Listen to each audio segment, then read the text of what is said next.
saluons dans le nom de Jésus-Christ. Tunawasalimu mjina Yesu Kristo.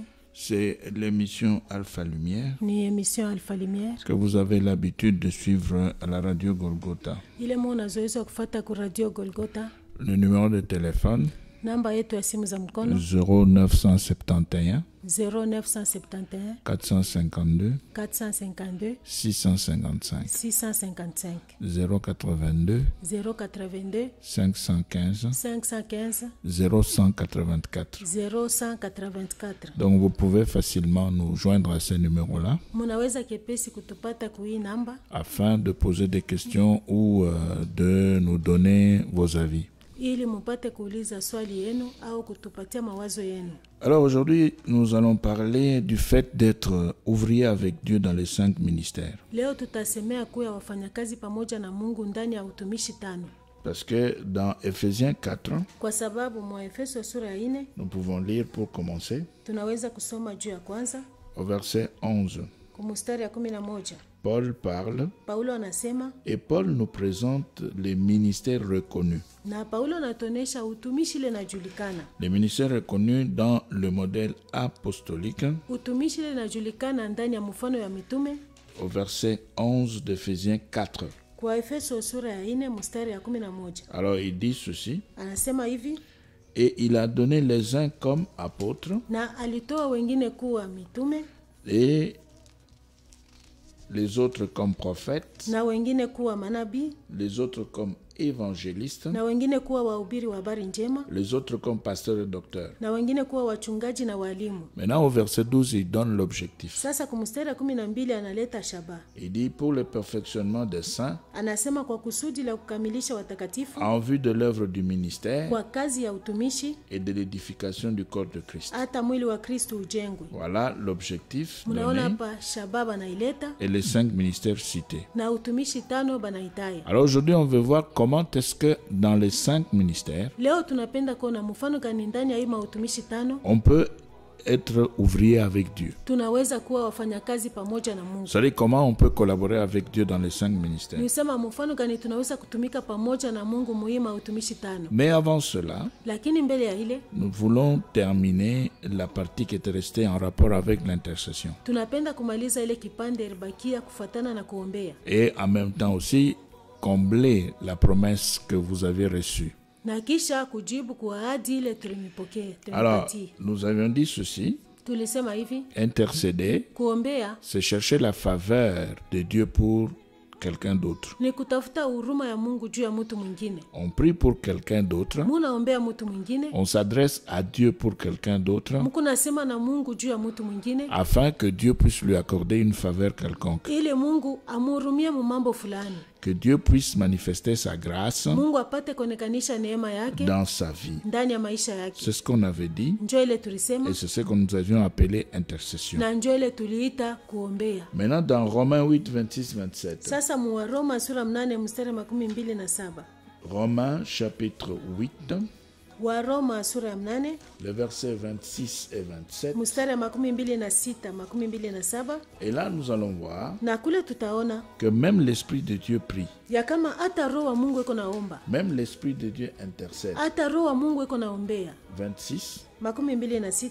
De même aussi l'Esprit nous aide dans notre faiblesse, Hivi roho anasaidia udhaifu wetu, car nous ne savons pas ce qu'il nous convient de demander dans nos prières. kwa maana hatujue namna inavyotupasa kuomba ndani ya maombi Mais yetu. l'Esprit lui-même intercède par des soupirs inexprimables. Lakini roho mwenyewe anatuombea kwa kungua kusioweza kusemwa. Et celui qui sonne le cœur connaît quelle est la pensée de l'Esprit, Na yeye anatafuta mioyo na anajua fikiri ya Mungu, parce que c'est selon Dieu qu'il intercède en faveur des saints. kwa sababu anawaombea watakatifu kama Mungu anavyopenda. Alors vous voyez que le Saint-Esprit Mnaona sema Roho Mtakatifu se trouve dans l'intercession. eko ndani ya kuombea. L'Esprit de Dieu intercède. Roho wa Mungu eko naombea. Ça veut dire que l'Esprit de Dieu Ni usema Roho wa Mungu est en train de chercher eko natafuta une faveur pour les autres. rehema ya Mungu juu ya wengine. Et ici, il cherche une faveur pour les saints. Na hapa iko natafuta rehema ya Mungu juu ya Et watakatifu. l'Esprit n'intercède pas pour lui-même, mais l'Esprit intercède pour les saints. Na roho ashijiombee yeye mwenyewe, roho iko naombea watakatifu. Et c'est ce qu'on fait dans l'intercession. On prie pour les autres, on ne prie pas pour soi-même. Na njo ile tunafanyaka ndani ya kuombea, atujiombee sisi wenyewe, tunaombea watu wengine. Maintenant, dans le même chapitre, verset 34, Sasa paka muhii sura moja mstari 32, c'est-à-dire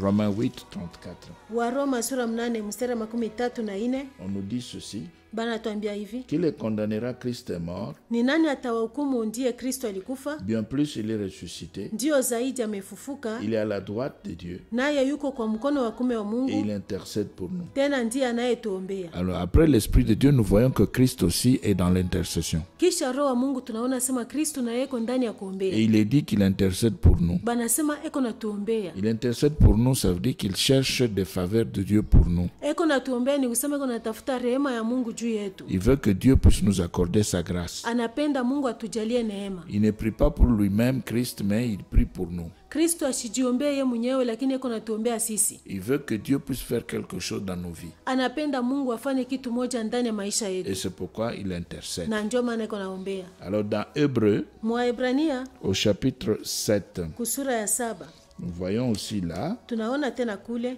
que l'intercession revient. ya kama kuombea inarudia. Et c'est toujours Christ qui Na intercède. ni paka Kristo eko naombea. Hébreu 7, Waebrania sura ya 7 le verset 25. mstari ya 25. Écoutez ce qui est dit. Musikiele banasema, C'est aussi pour cela qu'il peut sauver parfaitement naye kwa sababu hii anaweza kuokoa kabisa ceux qui s'approchent de Dieu par lui, wao wanaokuja kwake Mungu kwa njia yake, étant toujours vivants maana yeye ni hai siku zote, pour intercéder en leur faveur. apate kuwaombea. Vous voyez, Christ continue à intercéder Unaona Kristo anaendelea na kuombea pour nous sur la terre, juu yetu pa dunia, pour que Dieu puisse nous accorder sa grâce. juu Mungu atujalie neema. L'intercession, Kuombea c'est prier pour les autres. ni kuombea watu wengine. Intercéder, Kuombea c'est chercher la grâce de Dieu pour les ni autres. kutafuta neema ya Mungu juu ya wengine. Intercéder, Kuombea ce n'est pas chercher ses propres intérêts dans la prière. haina kutafuta mafaida yako wewe mwenyewe ndani ya maombi. Toi, tu pries pour les autres et les autres prient pour toi. Wewe uko naombea watu wengine, watu wengine uko na kuombea, Parce que tous nous devons intercéder. kwa sababu sisi wote tunapasha kuombea. Maintenant, dans Marc 11, Sasa mu Marko 11 et là maintenant nous allons voir na kule sasa tutaona ce que la pensée que Jésus avait présentée à ses disciples. fikiri ile Kristo alipatia wanafunzi wake. Marc 11, le verset 17. Marko 11 mstari ya 17, Écoutez ce qui est dit. musikiele banasema, Et il enseignait et disait, akifundisha na kusema, n'est-il pas écrit, haikuandikwa, ma maison sera appelée une maison de prière pour toutes les nyumba nations. yangu itaitwa nyumba ya kuomba kwa mataifa yote, Mais vous, vous en avez fait une caverne de voleurs. nini mumeifanya kuwa mpango la wanyang'anyi. Pourquoi est-ce qu'ici Jésus parle de caverne de voleurs? Juu ya nini hapa Yesu anasemea mpango ya wanyang'anyi? C'est qu'il était entré dans les temples, Ni kusema aliingia ndani ya hekalu, et là dans le temple, na mule ndani ya hekalu il avait trouvé ce qu'il ne devait pas trouver dans les temples. alikuta vitu bila ashikupasha kukuta ndani ya hekalu. Il y avait des gens Kulikuwa watu qui s'occupaient, qui échangeaient la monnaie, barikuwa nabadilisha fedha, des gens qui vendaient et qui achetaient dans les temples. batu wale barikuwa nauza na kuuzisha ndani ya Nous hekalu. voyons cela au verset 15. Tunaona ile kumstari ya 15. Marc 11, 15. Marko 11 mstari ya 15. Ils arrivèrent à Jérusalem Wakafika Yerusalema, et Jésus entra dans le temple. naye Yesu aliingia hekaluni, Il s'est mis à chasser ceux qui vendaient et qui achetaient dans le temple. akaanza kufukuza watu waliouza na kununua ndani ya Il hekalu, renversa les tables des changeurs akapindua meza ya watu waliobadilisha fedha et les sièges des vendeurs de pigeons. na viti vyao waliouzisha ua. Et le verset 16. Mstari ya 16, Et il ne laissait personne transporter aucun objet à travers le temple. wala akuacha mutu achukue chombo katikati ya hekalu. Et il enseignait et disait, Na akafundisha akisema, n'est-il pas écrit, haikuandikwa, ma maison sera appelée nyumba yangu itaitwa une maison de prière pour toutes les nyumba ya nations, maombi kwa mataifa yote? mais vous, Nani vous en avez fait une caverne de voleurs. mumaifanya kuwa mpango la wanyang'anyi? Alors, quand est-ce que l'homme devient caverne de voleurs? Ni wakati gani mtu anakuwa pango ya la wanyang'anyi? J'aimerais ici que nous puissions d'abord rentrer dans l'histoire elle-même. Hapa napenda mbele turudie muhadisi vile iko. Jésus entre dans le temple. Yesu anaingia ndani ya hekalu, Il trouve dans le temple anakuta ndani ya hekalu ce pourquoi le temple n'avait pas été créé. Mambo ile hekalu haikuumbiwa.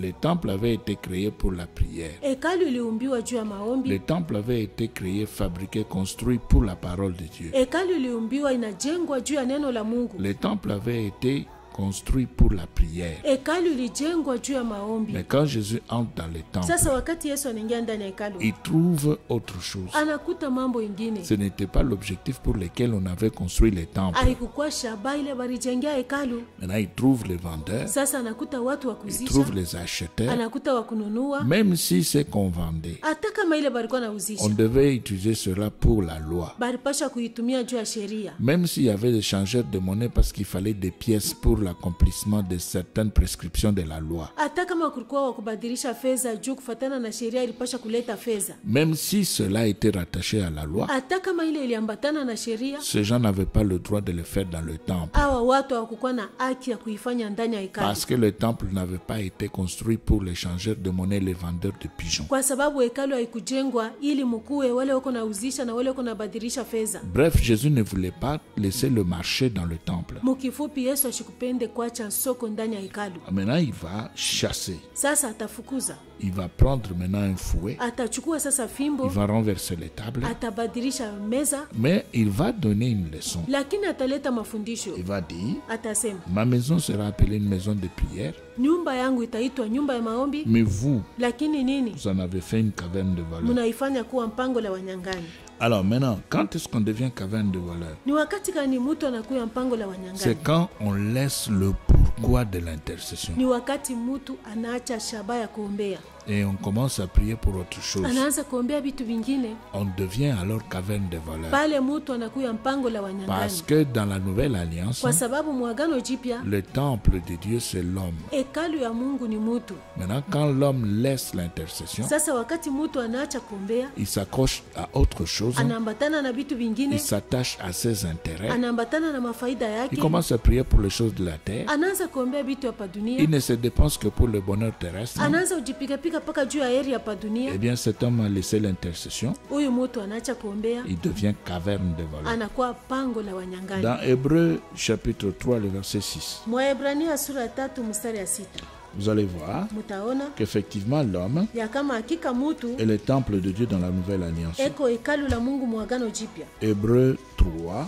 Waebrania sura ya 3 et le verset 6. na mstari yake ya 6. Et quand on laisse l'intercession, Na wakati tunaacha kuombea, on devient caverne de valeur. tunakuya mpango la wanyang'anyi. Verset 6, Hébreux 3. Waebrania sura 3 mstari ya 6. Mais Christ l'est comme fils sur sa maison, Lakini Kristo ni kama mwana juu ya nyumba yake, et sa maison c'est nous, nyumba yake ndiyo sisi. pour que nous retenions jusqu'à la fin Kama tukishika sana la ferme confiance et l'espérance dont nous nous glorifions. ujasiri wetu na kujisifu kwa taraja letu ambalo tuliopokea hata Nous mwisho. relisons. Tunarudia Mais hapo. Christ l'est comme fils sur sa maison, Lakini Kristo ni kama mwana juu ya nyumba yake, et sa maison c'est nous, na nyumba yake ni sisi. pourvu que Lakini kama nous tu retenions jusqu'à la fin la ferme confiance et l'espérance dont nous nous glorifions. tukishika sana ujasiri wetu na kujisifu kwetu taraja tulio nayo kupokea kwake. Voilà, dans 1 Corinthiens, Muwakorinto wa kwanza au chapitre 6, sura 6, et là, si nous prenons le verset 19, na kule kama tunabeba mstari wa 19, vous allez voir que l'homme, mutaona sema mutu dans la nouvelle alliance, ndani ya agano jipya il est le temple de Dieu. eko hekalu la Mungu, Et dans le temple, na ndani ya hekalu la première activité, c'est l'intercession. kitu ya kwanza ni kuombea, Parce que l'intercession, c'est le fondement. kwa sababu kuombea inakuwa msingi. 1 Corinthiens 6, 19. Wakorinto wa kwanza sura 6 mstari wa 19. Ne savez-vous pas que votre corps est le temple du Saint-Esprit qui est en vous, Amujue ya kuwa mwili wenu ni hekalu la Roho Mtakatifu aliye ndani yenu, que vous avez reçu de Dieu et que vous ne vous appartenez point à vous-même? mliopokewa na Mungu, nani si mali yenu wenyewe. Si nous ajoutons le verset 20, Tukiongeza mstari wa 12 ya il est dit, car vous avez été rachetés à un grand prix. banasema, kwa sababu mlinunuliwa kwa bei, Glorifiez donc Dieu dans votre corps et Basi dans votre tukuzeni esprit qui Mungu. appartiennent à Dieu. basi tukuzeni Mungu katika mwili wenu na roho yenu, maana ni ya Mungu. Voilà. Donc, vous êtes des membres et le temple de Dieu. Munakuwa viungo wa memba wa hekalu ya Mungu. Et alors là, maintenant, en tant que temple, Pale sasa satu hekalu, eh bien, il faudra savoir que la maison de Dieu est là pour la prière. inapasha kujua sema nyumba ya Mungu iko pale juu ya maombi. Ça ne veut pas dire qu'on ne peut pas faire autre chose. Aina ya kusema hatuwezi kufanya maneno ingine. Ça ne veut pas dire qu'on ne peut pas travailler. Aina ya kusema hatuwezi kutumika. Mais ça veut simplement dire Inatafuta tu kusema il faudra placer les premières choses à la première place. inapasha kuweka vitu vya kwanza pafazi ya kwanza. Et dans la maison de Dieu, Na ndani ya nyumba ya Mungu c'est l'intercession qui doit primer. ni kuombea njoo inapasha kuwa kumbele. Mais maintenant, quand on fait l'intercession, Sasa wakati tunafanya kuombea, qu'est-ce qu'on doit chercher? tunapasha kutafuta nini? La repentance. Toba. Pourquoi la repentance? Juu ya nini toba? Allons dans Colossiens 1. Twende Mwakolosai sura ya kwanza. Si nous allons dans Colossiens 1, Kama tunaenda Mwakolosai sura ya kwanza, et là nous allons voir pourquoi est-ce que l'intercession doit occuper la première place et la repentance comme premier thème. tutaona juu ya nini kuombea inapasha kubeba fazi ya kwanza na toba saa kishina ya kwanza. Pourquoi? Juu ya nini? Eh bien, c'est bien dit dans Colossiens 1. Bana isema mzuri Mwakolosai. Dans Colossiens 1, Wakolosai sura ya kwanza, nous prenons le verset 12 et 13. tubebe mstari ya 12 na ya 13. Il est dit ceci. Inasemwa hivi: Rendez grâce au Père qui vous a rendu capable d'avoir part à l'héritage des saints dans la lumière, mukishukuru Baba ambaye aliwastahilisha nini kupokea sehemu ya urinti wake katikati ya watakatifu ndani ya nuru, et qui nous a délivrés naye alituokoa de la puissance des katika ténèbres uwezo wa giza, et nous a transportés akatuhamisha dans le royaume du Fils de son amour. na kutuingiza katika ufalme wa mwana wa mapendo yake. Vous voyez ce que Dieu a fait? Mnaona ile Mungu alifanya? Donc, il nous a déjà placés Ni usema anesha kutuweka sur le plan spirituel dans le royaume du Fils de son amour. mwali ya kiroho ndani ya ufalme ya mwana wa mapendo yake. Mais maintenant, pour rester là, il faut renoncer Sasa juu ya kubakia mule inapasha kukana à Satan, kwa shetani, au monde, dunia, la chair, mwili, les péchés. zambi. Il faut se repentir. Inafai kutubu. C'est pourquoi Ndio maana on prêche la repentance. tuko na ubiri toba. C'est pourquoi Ndio maana on doit prier tunafai kuomba pour la repentance. juu ya toba, Parce que Dieu veut nous voir dans le royaume du Fils de son amour. kwa sababu Mungu anapenda kutuona ndani ya ufalme ya mwana wa mapendo Et yake. les péchés nous éloignent. Na zambi kunatupeleka mbali, Satan nous éloigne. shetani kunatupeleka Le mbali, monde nous éloigne. dunia iko natupeleka La mbali, chair nous éloigne. mwili kunatupeleka mbali. Aujourd'hui, si vous regardez dans les églises, Leo kama mnaangalia ndani ya makanisa, vous allez voir mtaona que les femmes qui prétendent véritablement avoir reçu Christ, wanawake wale wanasema kweli walipokea Kristo ce sont des femmes qui se maquillent. ni wanawake wako na jipenta, Ce sont des femmes qui ont des mini-jupes, des mini-robes, ni wanawake wanakuwa na makanjo mfupi, majipu des mfupi, mascaras, des mèches, des wanakuwa plantes, na maskara au mamesh na maplante, et qui dansent continuellement dans les églises sur de beko hauts nacheza talons. saa yote mumakanisa basha kuvala vilato vya yulu. Et ces femmes disent qu'elles se sont repentées, elles sont dans le royaume de Dieu. Na aba na mke banasema baritubu beko ndani ya ufalme ya Mungu. Nous disons non, Tunasema sivyo, parce que ce n'est pas conforme à la saine doctrine. kwa sababu haipatane na mafundisho ya kweli. Une femme convertie Mwanamke ule ashakuamini qui est dans le royaume du Fils de l'amour de Dieu eko ndani ya ufalme ya mwana wa mapendo ya ne Mungu, se maquille pas ashijipentake et ne peut pas s'habiller selon la mode. na ashiwezi kuvala kufatana na vya sasa vile vinatokelea. Non, Hapana, elle reste naturelle. anabakia vile Mungu alimuumba, Parce que dans la saine doctrine, kwa sababu ndani ya mafundisho ya kweli eh bien, la femme est naturelle. mwanamke ashongeze vitu pa mwili. Alors, nous continuons maintenant. Tunaendelea sasa. Là, c'était la partie qui était restée. Hii ni kipande ile ribakia. Maintenant, nous entrons dans les sujets du jour. Sasa tunaingia mkishina ya leo. Comment œuvrer avec Dieu dans les cinq ministères? Mfano gani kutumika pamoja na Mungu ndani ya mautumishi tano? Nous relisons d'abord 1 Corinthiens 3, le verset 9. Tunarudia mbele kwa Wakorinto wa kwanza sura 3 mstari ya 9. Et là, on nous dit ceci. Na kule wanatuambia hivi. 1 Corinthiens chapitre 3, verset 9. Wakorinto wa kwanza sura 3 mstari ya 9.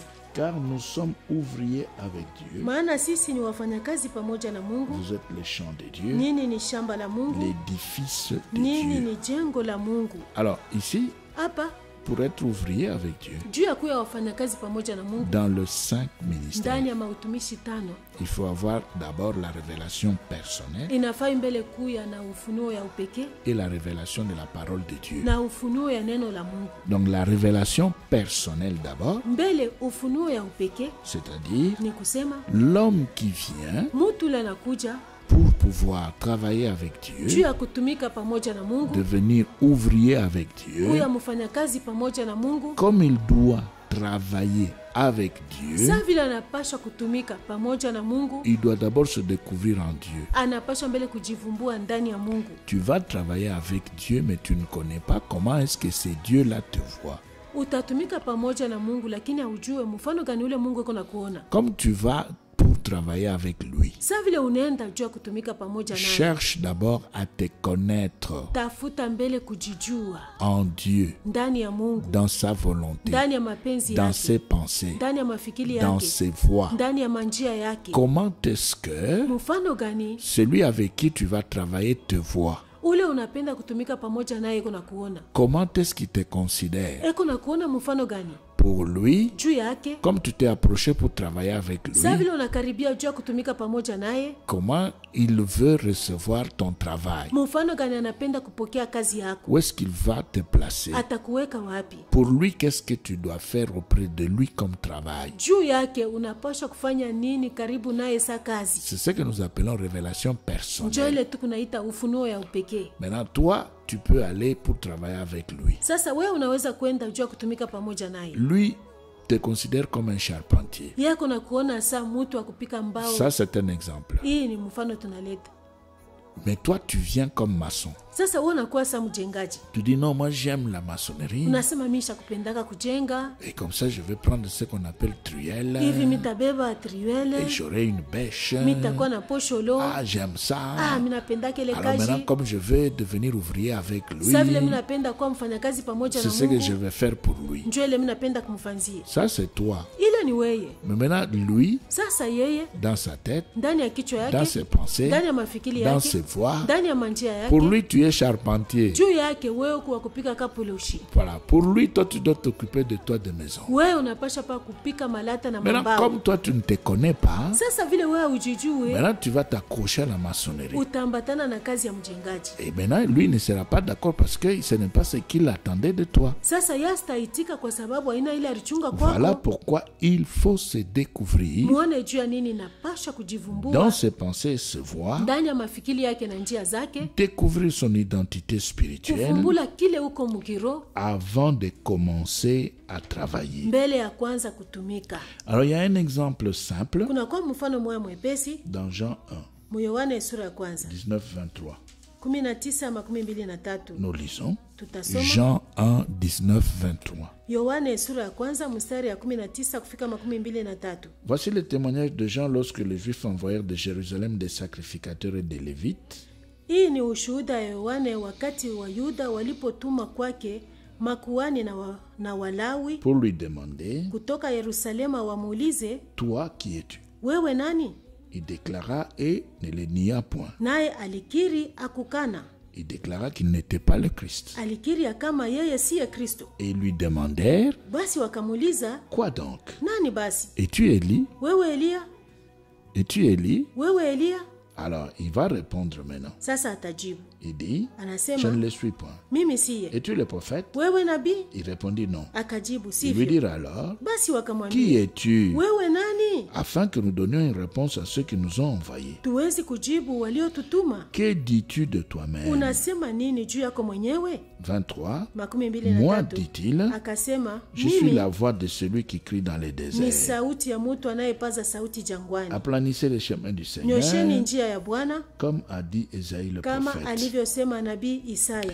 Voyez, Jean le baptiseur Mnaona hapa Yohane Mbatizaji se connaissait. alijijua, Et comme il se connaissait, na saa vile alijijua, eh bien, il a présenté son identité. alionyesha kile eko. Maintenant, en présentant son identité, Sasa mkuonyesha kile eko, eh bien, il a révélé alifunua ce que ces gens ne connaissaient pas, mais que lui connaissait. ile watu wakujua, lakini yeye alijua. Tu ne peux pas travailler avec Dieu Hauwezi kutumika pamoja na Mungu si toi-même tu ne te connais pas dans les pensées de Dieu. kama we mwenyewe ujijue ndani ya mafikiri ya Mungu. Quand toi-même tu ne connais pas comment est-ce que Dieu te voit dans ses pensées et ses voies, Wakati we mwenyewe ujue mfano gani Mungu iko na kuona ndani ya mafikiri na njia zake, tu vas faire n'importe quoi. utafanya maneno yoyote. Et quand tu vas commencer à faire n'importe Na quoi, wakati utaanza kufanya maneno yoyote, tu vas faire des choses que lui n'acceptera pas. utafanya vitu vile yastaitika. Voilà pourquoi il faut commencer par prier, Muone jua nini napasha kuanzia hapo: kuomba, par jeûner,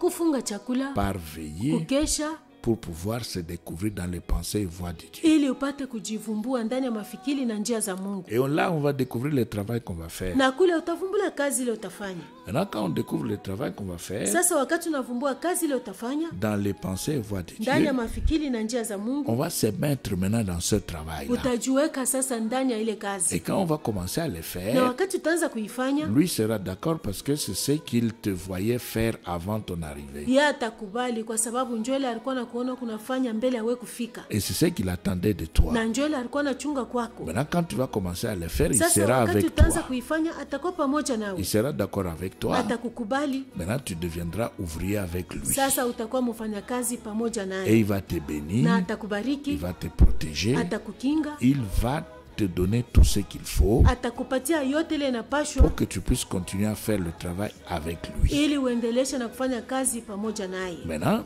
si toi tu ne te connais pas, Sasa kama wewe ujijue, il peut t'attendre dans l'apostolat. anaweza kukuchunga ndani ya utume. Mais toi tu aimes le prophétisme. Wewe ukosha kupenda kutabiri. Il peut t'attendre dans le prophétisme. Anaweza kukuchunga ndani ya kutabiri. Toi tu aimes Wewe l'évangélisation. kupenda kutangaza habari njema. Il peut t'attendre dans l'évangélisation. Anaweza kukuchunga ndani ya kutangaza habari Toi tu njema. aimes devenir pasteur. Wewe ushakupenda kuwa mchungaji. Il peut t'attendre dans la pastorale. Anaweza kukuchunga ndani ya uchungaji. Mais toi tu aimes être enseignant de la parole de Dieu ou docteur. Wewe ushakupenda lako kuwa mwalimu wa neno la Mungu. Maintenant tu vois que comme tu ne te connais pas, Unaona sasa vile ujijue, le temps va passer. wakati itapita, Tu n'arriveras jamais à être ouvrier avec lui. hautafikaka kamwe mkuu ya mfanyakazi pamoja na Voilà Mungu. pourquoi nous insistons sur la révélation personnelle. Muone jua nini tunakaza pa ufunuo ya upekee. Maintenant, quand on s'est découvert, Sasa wakati mtu anajivumbua, maintenant on va aller dans la révélation de la parole de Dieu. sasa atenda ndani ya ufunuo ya neno la Mungu. Et quand on arrive dans la révélation de la parole de Dieu, Na wakati unafika sasa ndani ya ufunuo ya neno la Mungu, maintenant on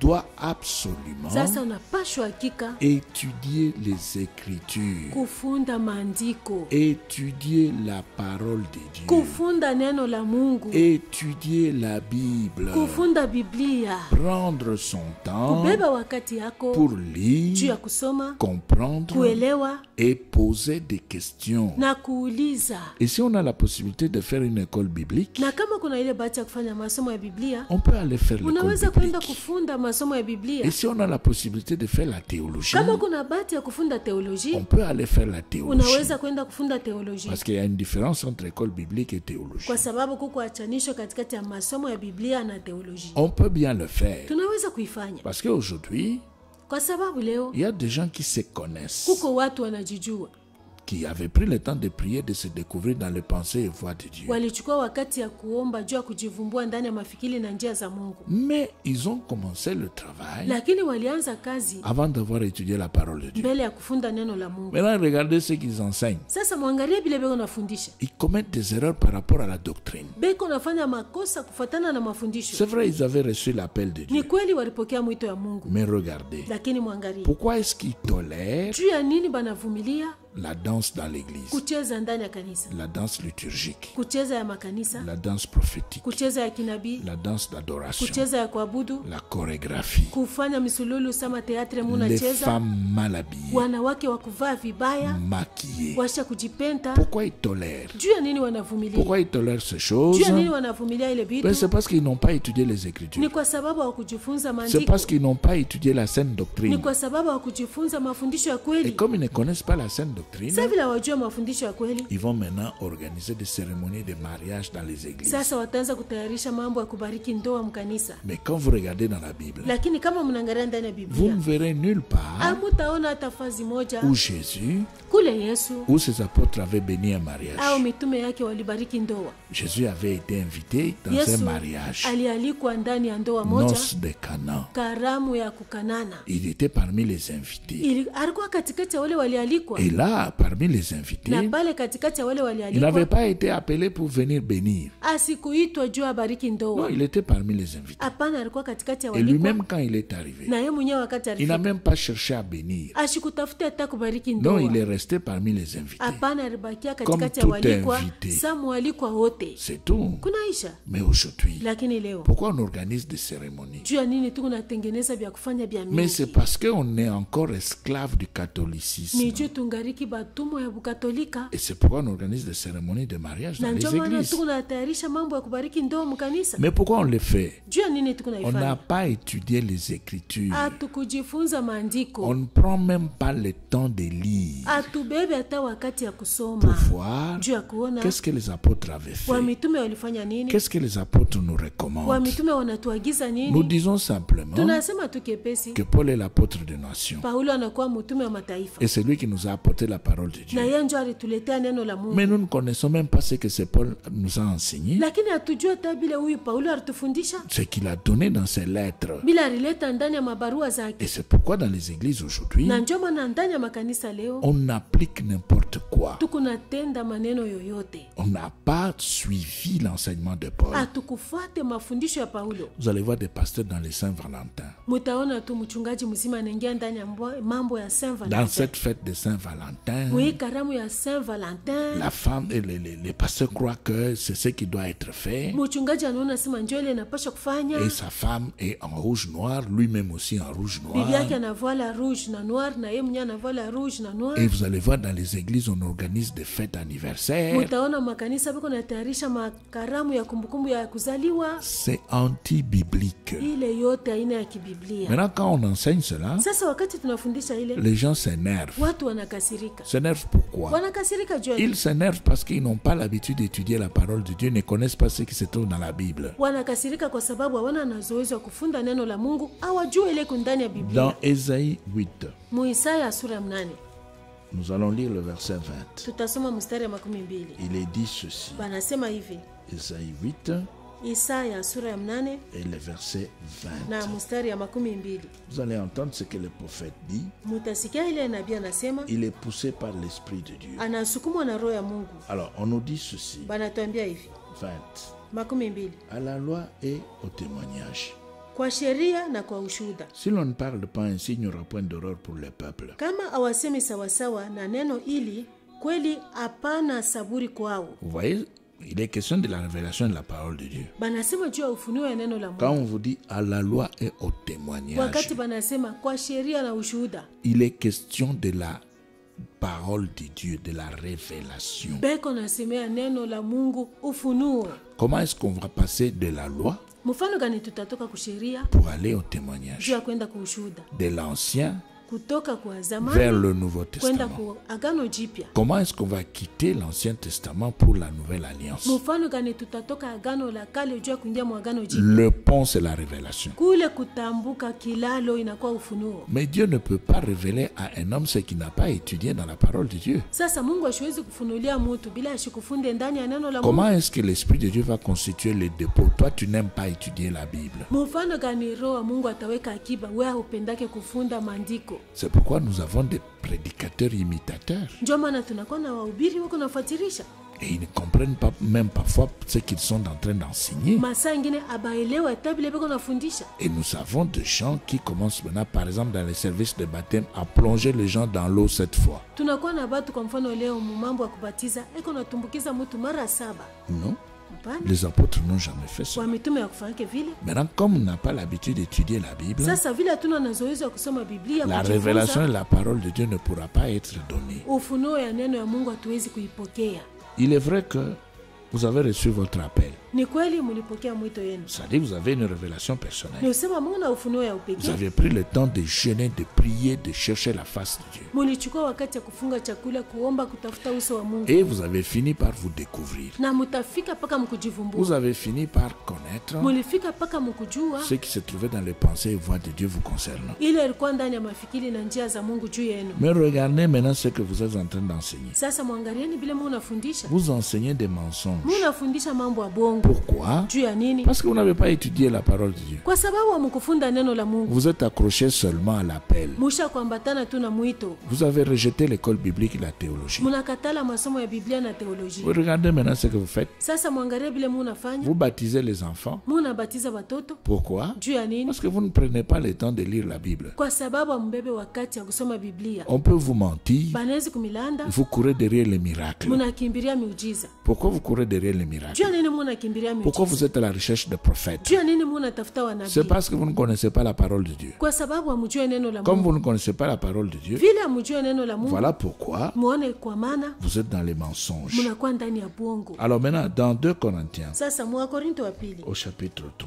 sura ya 3, 2 Corinthiens chapitre 3, Wakorinto wa pili sura ya 3, écoutez ce que Paul dit, msikieni ile Paulo anasema au verset 5 et 6. kumstari ya 5 na ya 6. Paul dit ceci. Paulo anasema hivi: Ce n'est pas à dire que nous soyons par nous-mêmes capables de concevoir quelque chose comme venant de nous-mêmes. si kama tunaweza sisi wenyewe kufikiri neno lolote kwa kutoka sisi wenyewe, Non, notre capacité, au contraire, lakini uwezo wetu vient de Dieu. unatoka kwa Mungu. Verset 6. Mstari ya 6, Il nous a aussi rendu capables d'être ministres d'une nouvelle alliance, ambaye alituwezesha sisi kuwa watumishi wa agano jipya, non de la lettre, si kwa andiko mais de l'esprit. lakini kwa roho, Car la lettre tue, kwa sababu andiko linaua mais l'esprit vivifie. lakini roho anapatiza uzima. Vous voyez? Mnaona, C'est ça le passage de la loi au témoignage. hii njo kutoka kusheria kwenda kushuhuda, Pour que les peuples puissent savoir l'aurore, juu watu wakuwe na mapambazuko, pour que la lumière puisse jaillir, juu nuru ionekane, pour que la lumière puisse chasser les ténèbres. juu nuru ifukuze giza. Allons dans le psaume 119. Twende Mzaburi 119. Vous allez voir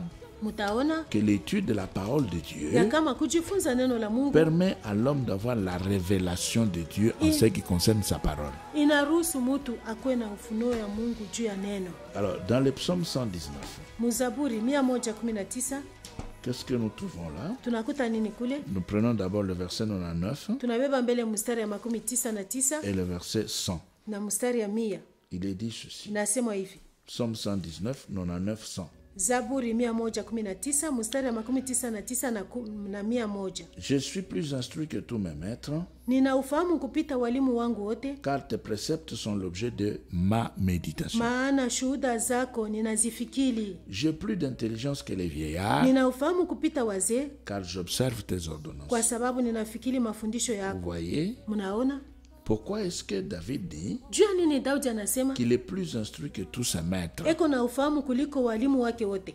Vous voyez? Mnaona Est-ce parce que Dieu est injuste? ni juu Mungu anakosa haki? Non. Hapana, Il a pris le temps, alibeba wakati, il le dit lui-même, anaisema ye il mwenyewe, dit car tes préceptes sont l'objet de ma méditation. anasema maana shuhuda zako ninazifikiri. J'ai plus d'intelligence que les vieillards, Ninakuwa na ufahamu kupita wazee, car j'observe tes ordonnances. kwa sababu ninaheshimia sheria yako. Vous voyez? Mnaona? Vous voyez le secret de David? Mnaona siri ya Daudi? C'est pas la danse. Haina kucheza. Parce que les gens aiment toujours, oh, David avait dansé, dansons Juu aussi bantu parce que David wanapendaka avait paka, dansé. Daudi alicheza na shi tucheze vile Daudi alicheza. Mais David aussi méditait les préceptes de Dieu, non? Sasa Daudi alikuwa anafikiri mafundisho ya Mungu. David observait les ordonnances de Dieu. Daudi alikuwa anaheshimia sheria za Mungu. C'était un homme selon le cœur de Dieu. Alikuwa mtu ule alipendeza moyo ya Mungu. Mais pourquoi vous laissez les préceptes et les ordonnances de Dieu, vous prenez seulement la danse? Sasa jua nini mnaacha maagizo na mafundisho ya Mungu mnabeba pa kucheza? David était polygame, non? Daudi alikuwa na babibi mingi. Maintenant, il y en a qui acceptent la polygamie, il y en a qui rejettent la polygamie. Sasa kukubali banakatala mambo ya babibi mingi, bengine banaitika. Pourquoi? Juu ya nini? Mais tout ça, c'est parce qu'on n'étudie pas la parole. Hii yote ni juu atufunde neno. Et comme on n'étudie pas la parole, on n'a pas la révélation de la parole de Dieu. Na saa vile atufunde neno, hatuna na ufunuo ya neno la Mungu. Et on reste au niveau de la lettre qui tue. Tunabakia paka mukipimo ya andiko ile kunaua. Parce qu'on va imiter, répéter ce qu'on a entendu ailleurs. Kwa sababu tutaanza kusema kupituluka bila turisikia fa zingine. On va dire non, non, mais Dieu, on ne l'étudie pas. Utasema ya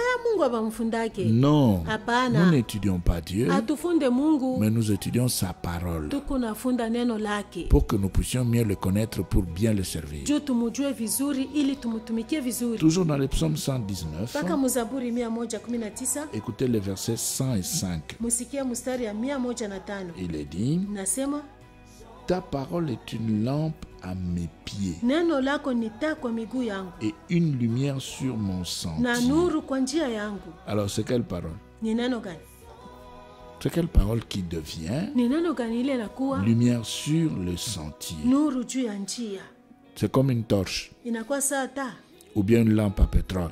au tai tunawekaka petroli. Non. Hapana. Ce sont des enseignements cachés dans la parole de Dieu Ni mafundisho ile yanafichama ndani ya neno la Mungu. qu'on doit ouvrir et le donner. Ile banapasha kufungula na kuleta. Maintenant, pour y arriver, il faut étudier la parole de Dieu pour avoir la révélation de la parole de Dieu. Sasa jua kufika kwa inapasha kujifunza neno la Mungu ili upate ufunuo ya neno la Mungu. Celui qui n'a pas la révélation de la parole de Dieu ne peut pas enseigner. Ule ashina na ufunuo ya neno la Mungu asiwezi kufundisha. Parce qu'il sera incapable de pouvoir quitter la loi pour les témoignages. Kwa sababu ashitaweza kutoka musheria kwenda mushuhuda. Il sera incapable de le faire parce qu'il n'a pas la révélation de la parole de Dieu. Atashindwa kuifanya kwa sababu ashina na ufunuo ya neno la Mungu. Et il va commencer à mentir. Ataanza kulanda bantu. Et il va introduire dans l'enseignement de la parole de Dieu dans l'église les habitudes de ses coutumes. Na ataingiza ndani ya mazoezi ya kanisa zoezi ya kabila yake. Nous prenons le verset 130. Tunabeba Verset 130. mstari ya 113. Toujours dans le psaume 119. Paka mzaburi 119. Verset 130. Mstari ya 113. Il est dit,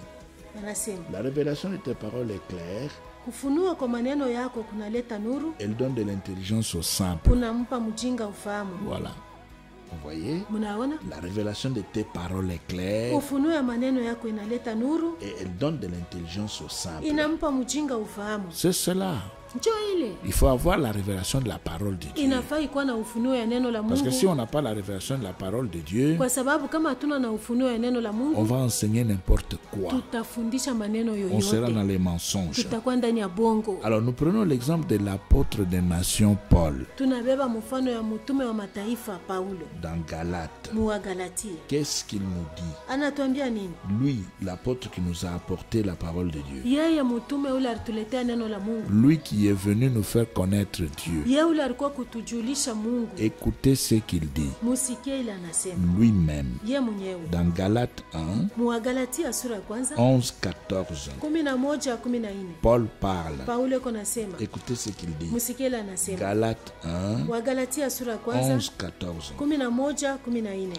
Je vous déclare, frères, Ninawaambia nini ndugu que zangu? l'évangile qui a été annoncé par moi n'est pas de l'homme, Habari njema niliyowahubiri nini si ya mutu. car je ne l'ai ni reçu ni appris d'un homme, Maana sikuipokea kwa mutu wala sikuifundishwa na mutu, mais par une révélation de Jésus-Christ. lakini kwa ufunuo wa Yesu Kristo. Vous avez su en effet Maana mulisikia quelle était autrefois ma conduite dans le judaïsme, habari za matendo yangu zamani katika ndani ya Uyuda, comment je persécutais à outrance et ravageais l'église de Dieu, namna nilivyotesa zaidi kanisa la Mungu, et comment j'étais plus avancé dans le judaïsme que beaucoup de ceux de mon âge et de ma nation, namna nilivyosonga katika Uyuda kushindia watu wa miaka yangu kwa wakati yangu, étant animé d'un zèle excessif pour les traditions de mes pères. nikiwa na bidii nguvu sana juu ya desturi ya baba zangu. Si nous rentrons au verset 12, Kama tunarudia kumstari ya 12, Paul est clair. Paulo yuko wazi. Je ne l'ai ni reçu ni appris d'un homme, Sikuipokea wala kuifundishwa kwa Mungu, mais par une révélation de Jésus-Christ. lakini kwa ufunuo wa Yesu Kristo. Toi qui enseignes aujourd'hui, Wewe ule kunafundisha leo, qui t'a appris,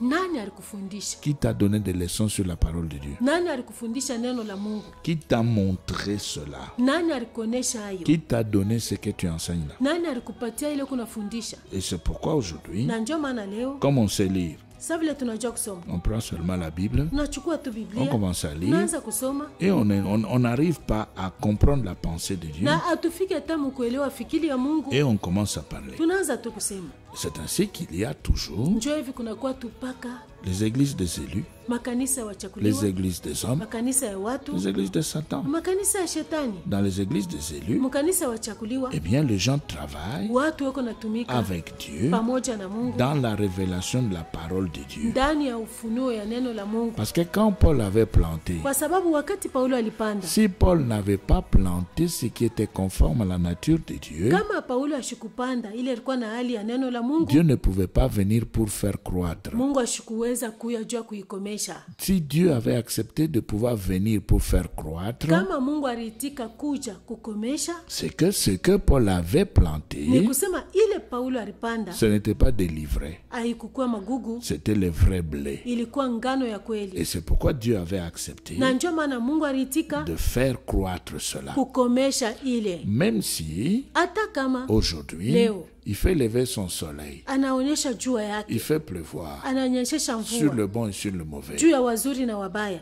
c'est bien. ni mzuri, Il le fait, anaifanya, mais il sait aussi lakini anajua qu'il tena donne le temps eko naleta wakati aux mauvais kwa wabaya pour qu'ils puissent se repentir. juu wapate kutubu. Ce n'est pas parce qu'il fait lever le soleil sur le bon, sur le mauvais, que les mauvais doivent rester mauvais. Aina jua kunatosha jua yake jua bazuri na babaya, babaya bawakie paka babaya. Non, il le fait. Hapana, eko naifanya, Il use de patience pour que les mauvais puissent changer de camp et se repentir. eko navumilia juu wabaya wabadilishe kambi watubu. Mais ce que Paul avait planté, Lakini ile Paulo alipanda c'était conforme à sa volonté. ilipatana na mapenzi Parce que yake, Paul se connaissait dans ses pensées et ses voies. kwa sababu Paulo alijijua ndani ya mafikiri na njia zake, Et Paul connaissait aussi ce qu'il devait faire avec lui. na Paulo alijua tena ile alipasha kufanya pamoja Et naye. quand il est allé planter, Wakati alienda kupanda, il était sûr du fait que Dieu allait venir pour faire croître. alikuwa na uhakika ya kama Mungu atakuja juu ya kukomesha. Et puis, Apollos aussi, dans sa sagesse, Kisha Apolo naye ndani ya hekima il yake est venu arroser ce que Paul avait planté. anakuwa kutia maji pa ile Paulo alipanda. Apollos n'avait pas planté ce qu'il pouvait planter lui aussi. Apolo ashikupanda bila na yeye aliweza kupanda. Non, il est venu seulement arroser ce que Paul avait planté. Hapana, alikuwa tu kuweka maji pa ile Paulo alikuwa shakupanda, Parce que Apollos savait kwa sababu Apolo alijua que ce que Paul avait planté, c'était le vrai blé. ya kama ile Paulo alipanda ilikuwa ngano ya kweli, Et que Dieu allait venir pour pouvoir faire croître. na Mungu alitaka kuja ili apate kuikomesha. Voilà, nous insistons, Muone tunakaza pour terminer, juu ya kumaliza sur la révélation personnelle, juu ya ufunuo ya upekee, sur la révélation de la parole de juu Dieu. ya ufunuo ya neno la Mungu. Les deux. Yote Tu mbili dois d'abord avoir la révélation personnelle en ce qui te concerne toi, unapasha mbele kuwa na ufunuo ya upekee mwile iko yako weye, et c'est ce qu'on appelle communément l'appel de Dieu. njo ile tunaitaka sema mwito ya Mungu. Ensuite, Kisha tu dois maintenant unapashwa sasa chercher la révélation de la parole de Dieu, kutafuta ufunuo ya neno la Mungu, étudier les Écritures pour avoir kujifunza la pensée maandiko de Dieu. juu ukuwe na mafikiri ya À Mungu. ce moment-là, on va travailler avec Ile Dieu, wakati tutatumika pamoja que na ce soit Mungu, dans iwe l'intercession ndani ya kuombea ou dans l'un des cinq au ministères. mumu moja hii mautumishi tano. Que Dieu vous bénisse. Mungu awabariki.